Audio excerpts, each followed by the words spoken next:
Welcome into Huddle Up. This is episode 6. Thank you so much for everyone who's tuned in so far. It's been a ton of fun. Today I wanted to talk about NFL preseason because I know we had the first Hall of Fame game the other day, but it's back. Football's back. Like, I've been so sick of having to watch all these training camp videos and go to training camp and all this off-season stuff that, if I'm being truthfully honest, doesn't matter. It does not matter till the whistle blows and the pads are on and you're actually going again. And God, I'm just happy as hell because tonight is the start of the official NFL preseason. Starting off, we got the Colts game, and so I'm just going to go through a few different big points that I have looking in this preseason. I think I got 8 right now. Starting off, though, with the Colts, it's Anthony Richardson starting. And if you didn't know, Anthony Richardson is somebody who had the starting job after they drafted him 5th overall, I think a few years ago. And he hasn't been playing great, whether it's been injuries or just inconsistency. He kind of was always like, you can see what could happen with him, but he's not taking that step. And so this year they brought in Daniel Jones in the offseason to compete for that starting role. And from all the reports and all the videos, practice has been pretty even between the two. And it's not really what you want to hear, especially with Daniel Jones, who we all saw in New York, had the good season in 22, but really was never good. And he was a backup under Kevin O'Connell, the head coach, and then Sam Darnold, the quarterback last year at the end of the year for the Vikings. But Anthony Richardson's starting tonight. And it shouldn't be a big deal because I don't know how much of that first offense is going to be put out there. But at the same time, this is a man who is fighting for his job. Like, genuinely fighting for his job. Like, he was the 5th overall pick 3 years ago. Year 3 is really where you have it as a quarterback. The first year, you're a rookie. Second year, all right, let's see some strides. Year 3 is that make or break. Because then the real conversation comes, am I going to pick up that 5th-year option? Am I going to extend you? Because I really want to extend you around that year 4. And at the quarterback position, you need to make that jump. And so I personally am really hoping Anthony Richardson is able to play good and have that this year. But God, he better play good tonight. Because if he doesn't, this is going to be a shit show for him. And I mean that as nicely as possible. Anthony Richardson has all the talent in the world. You've seen it in the highlights. He can make any throw. He is so athletic. But the man doesn't take care of himself. And I don't know how bought in he really is. This is the same man last year who took himself out of a game because he was tired. As a quarterback, he took himself out of the game because he was tired. Like, that is one of the most embarrassing things you can do at that position because there's only one quarterback on the field. It's not like you're a wide receiver if we rotate you in and out constantly. No, you're the quarterback. You're the leader of this team. You're the guy. And you're going to take yourself out because you're tired? Like, what the hell are you doing? And so they brought Daniel Jones in. And if Daniel Jones is able to beat him out, I think that shows more about Anthony Richardson than it does Daniel Jones. Because you know what you're going to get with Daniel Jones. He's not that great. He's not. I'm sorry, he's not. But if he can beat out AL-15 or AL-5 or whatever it is, like, that's sad. That is genuinely sad because that man has all the talent. But it doesn't seem like he has it in the heart. And he can't keep himself healthy. And then moving over to the next game I want to talk about was the Philadelphia Eagles game. And so the rest and all the starters, the Eagles are obviously defending Super Bowl champs. They don't need their starters to play. But Tanner McKee's going to be the starter. And Tanner McKee's somebody who we saw come in time last year when Jalen Hurts went down. And if we're being honest, he looks pretty decent. And so he's going to be starting, but that's not what I want to talk about. I want to talk about that next quarterback competition, which is between Kyle McCord, the rookie out of Syracuse, and DTR out of UCLA. I like DTR, but I ain't going to lie to you. I think Kyle McCord's legit. And yes, it is because I'm a Syracuse student. I got to see him in the Dome and all that stuff. The Miami game, I don't care. That man can sling the ball, though. And I'm really hoping that he has a good night and a good game because I think that would be so impactful for his confidence and for his ability because he can play well tonight. You know, we could be talking about Kyle McCord being that second-string quarterback versus that 3 and fighting for that roster spot. Because that's another man who's fighting for his job right now. They brought DTR in. They know who DTR is, but they drafted McCord. And they wanted McCord. And yes, I will say, I don't know how much McCord fits into that offense and what they do with Jalen Hurts. But also, Tanner McKee's a lot different than Jalen Hurts. He doesn't have the rushing ability, doesn't have that. McCord's more like a McKee, what's a pocket passer guy. And that man can throw the piss off of the football. So I'm really hoping he has a good night. But in the Seattle Seahawks game is what I believe the second most intriguing person of the night. I'll get to the most intriguing is but second most, Jalen Milroe.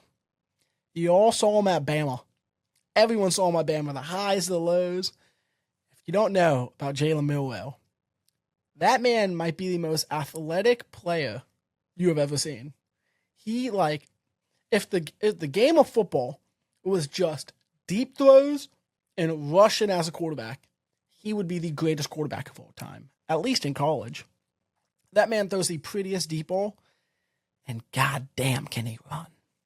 That man is so fast, and he runs the ball so damn well that it is just so fun to watch him. Now, I don't know how that's going to go with the Seahawks, but if I was to guess, I could very easily say that he would have a Taysom Hill type of career where you're back up and they put you in that kind of hybrid position where you're not a position, you're just like an athlete in college and you play quarterback or tight end, receiver, running back, whatever it is. Right now, Jalen Milroe fits that perfectly. But if he can throw, if he can show that he can hit that short route, that intermediate route, which is really where he struggled at, especially that intermediate route. If he can hit a few of those and really show that what we saw last year at Bama was kind of a fluke, and that's not real Jalen Milroe. God, he could be such an intriguing prospect. He could be so fun to watch. He is as athletic as Lamar Jackson, and it's not even close. He's one of the most athletic specimens in the game of football. But it doesn't seem like, with his throwing mechanics, that he can hit those short and intermediate routes, which you need to be able to do, and there's no other way around it. So I'm really hoping he can go. Now to go into the most intriguing one from the day. That's the Cleveland Browns. And so the Browns are playing the Carolina Panthers. And if you haven't heard about the Browns quarterback drama and you're living under the rock, Shough Sanders is starting tonight. Now, I don't know what I think of Shough. Personally, I don't think he's that good. Now, do I believe he should have been drafted after Dylan Gabriel? No. I think in a weak quarterback draft like this one was this past year, he is a second-round pick in a weak draft. Maybe late first-round pick. Maybe. But I'm getting really sick of all the fanboys saying how Shador's his future, Shador this, Shador that. And they want to say he's sabotaging, the Browns sabotaging him. Let's also think about that. We got a team who is in quarterback hell, really has no direction going right now, and a coaching staff who's looking like they could very easily get fired. Why the hell would they sabotage their quarterback who they just drafted? Whether they wanted him or not, because I know that's a big conversation. If it was an owner's pick or if the coaching staff actually wanted him, I don't care. Why the hell would they sabotage him? They're fighting for their jobs. Like, genuinely, like, they are on the biggest hot seat there is right now in Kevin Stefanski in that Browns offense. Really, Browns coaching staff as a whole. Why would they sabotage him? And yes, I've seen the training camp stats. Statistically, from training camp, he has the best completion percentage, best touchdown to interception ratio. He's also going against the fifth strings. So, I mean, I would hope he does better. A man would hope you do better against the fifth strings than the first strings. And he just got his first day of camp against a first-string defense. Or running with the first-string offense, I mean. And he looks solid. I'm not going to lie to you. He looks solid. But with Dylan Gabriel out, Kenny Pickett out, Shough Sanders time. And he was overhyped. He was overhyped as a prospect. Way overhyped. And he's somebody who's kind of had to deal with that for the past since. And he shouldn't have dropped to the 5th round. I think he probably should have gone in 2nd, 3rd round. But Fifth round's crazy. But so now he's finally getting his time to prove it and show why they drafted him. Let's see why they drafted him. And as a fan, I'm hoping he does good. Like, because I want the man to succeed. It's football. Love to see it. But he's going to need a good game. Because this is his time. I'm not going to say there's another time. There isn't another time where he can show it off. And he can show why he's worthy of being in the NFL. But you're lying to yourself if you don't say it's right now. If he screws up this opportunity, I don't know how many more opportunities that man's actually going to get. Because he's already listed fourth on the depth chart behind Flacco starter, then Pickett, then Gabriel, then Shedeur Sanders. If he squanders this opportunity right here, we may not hear from him again. Especially because there's been rumors, that he could get cut, he could get cut. If he squanders this opportunity, it's going to get really bad for him. And all the hype the Sanders family had. And then you have Shough, who's like the fifth safety on the Buccaneers. He's not going to play. He'll be lucky to make the damn team. For being honest, he's probably a practice squad player. Nobody thought he was good. He didn't get invited to the combine for a reason. And the Sanders family wanted to talk all that about Shedeur and how Shedeur should have been the first overall pick. Mel Kiper was all on that. Mel Kiper was an absolute idiot, though. I could rant on that for days. Look at his hits, who he loves, compared to his misses. I'm telling you right now, his misses are a hell of a lot better than his hits. All the dudes that he says is going to be bad and he doesn't like usually turn out to be pretty damn decent.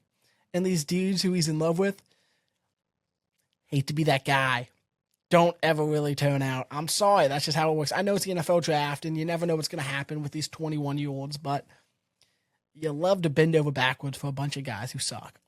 Mel, I'm sorry, and I hope Sanders isn't one of them, but you talked so much about Shedeur Sanders that he better pop off. He better pop off tonight. And then keeping the AFC, got to talk about my Commanders. The Commanders on Friday play the New England Patriots. And Tom Brady's statue is going to be put up. And so I'm really excited to that because I've seen the Sean Taylor one. You see the D Wade one, and you see all these other statues that you sit there, you're like, what the hell? That's who he looks nothing like the damn man. Now, it's the Patriots. They're not going to screw it up, especially Brady. He's a GOAT of their franchise. He's a GOAT of NFL football. He's the greatest quarterback of all time, in my opinion, and it's not close. So I'm really hoping to see that. And then also especially with Sam Hartman's going to be our starter. I met Sam Hartman at preseason. He's just such a great guy, and I can't wait to watch him run that offense. And then Jakrowski Corey Merritt, our seventh-round running back out of Arizona and New Mexico State. If you haven't heard the name, be prepared. You're going to hear that name a lot. I'm telling you right now, that man is a dog. He is so good. He is a second-round running back that we got in the seventh round. The reason he dropped to the seventh round is because he had eligibility issues. When he played a full season at New Mexico State, I think he had 1,400 yards. And if you watch his highlights, dude, it is just, oh my God. I haven't seen hype like this for a late round pick that late with the Commanders since Alfred Morris in 2012 in that RG3 season when he did all that. Like, this kid could be so good. And it's not even funny. It's not. But keeping it in the NFC East, I wanted to talk about Jim Milton.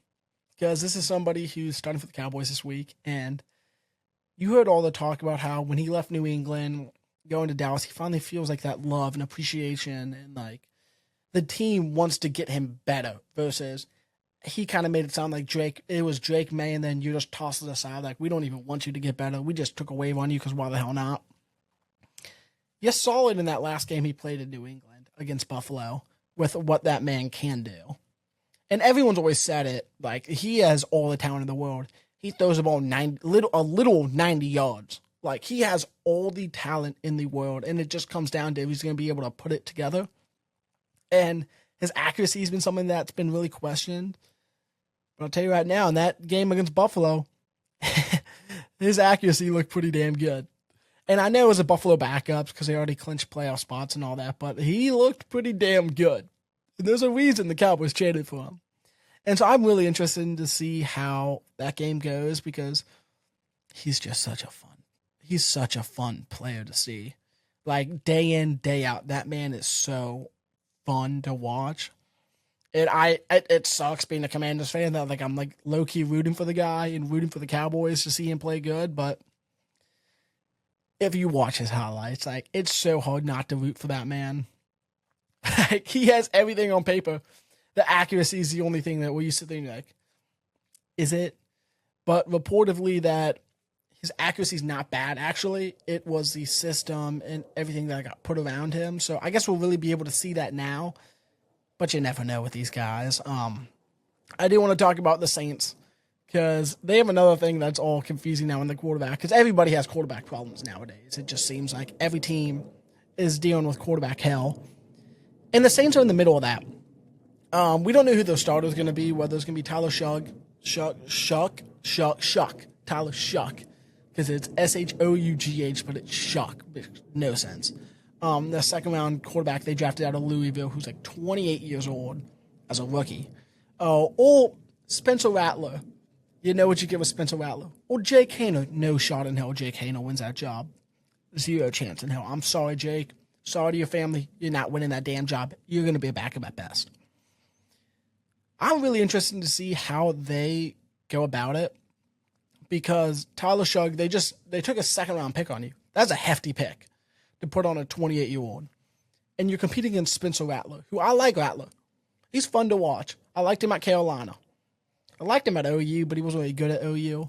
Carolina, he was fun to watch. He kind of brought a resurgence to that program with Beamer.